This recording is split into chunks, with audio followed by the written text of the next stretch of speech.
This is regret number 5. And it's one of the hardest ones to admit because it wasn't about strategy, markets, timing. It was about people. Years ago, I hired an employee, we'll call him Clark, to protect the not so innocent. On paper, Clark looked like a genuine rock star. Elite education, success in athletics, polished resume, prior successful career. Clark spoke confidently about the relationships that he'd bring, the business acumen he claimed to have, the doors that he said that he would open. We were convinced Clark was the missing piece. We were so excited to finally have his horsepower rowing in the same direction as the rest of the executive team. That excitement, it didn't last long. Turned out Clark was exceptionally good at 2 things. Unfortunately, neither of them were good. First, Clark was an incredible liar, not a casual exaggerator. I'm talking professional level. He was so good, it was nearly impossible to prove that he wasn't telling the truth. Everything sounded reasonable. Everything had just enough plausibility.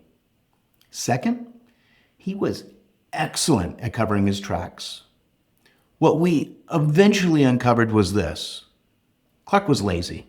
Not visibly lazy, not obviously lazy, quietly lazy. He avoided real work, deflected responsibility. He mastered the art of staying just productive enough to avoid scrutiny. And because he was so good at the cover-up, holding him accountable became incredibly difficult. And moving on from him, even harder. Here's what hurts the most.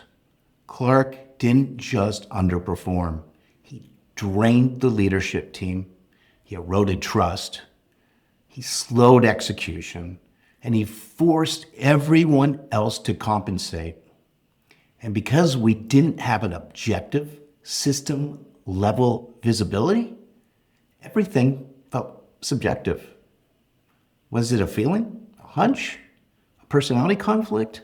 Without clean data, accountability becomes emotional, and emotional decisions are slow. That's the real regret.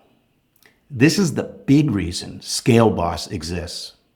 Scale B.O.S. removes the ambiguity from accountability.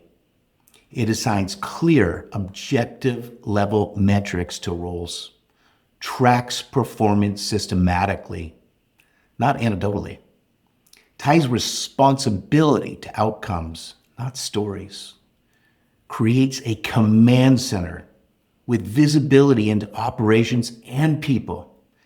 And with the AI layered on top, it helps surface patterns humans miss. Who consistently overpromises? Who delivers quietly? Who creates activity without results? AI doesn't care how polished someone sounds. It cares about the inputs, the outputs, and the patterns. That's how you separate real operators from performers. If we had a system like this back then, Clark wouldn't have lasted long. Not because we were harsh, but because reality would have been visible, and reality's fair. If this regret sounds familiar, I have 9 more that have cost me tens of millions of dollars throughout my career. Follow the link below and learn from my mistakes so you don't have to make them.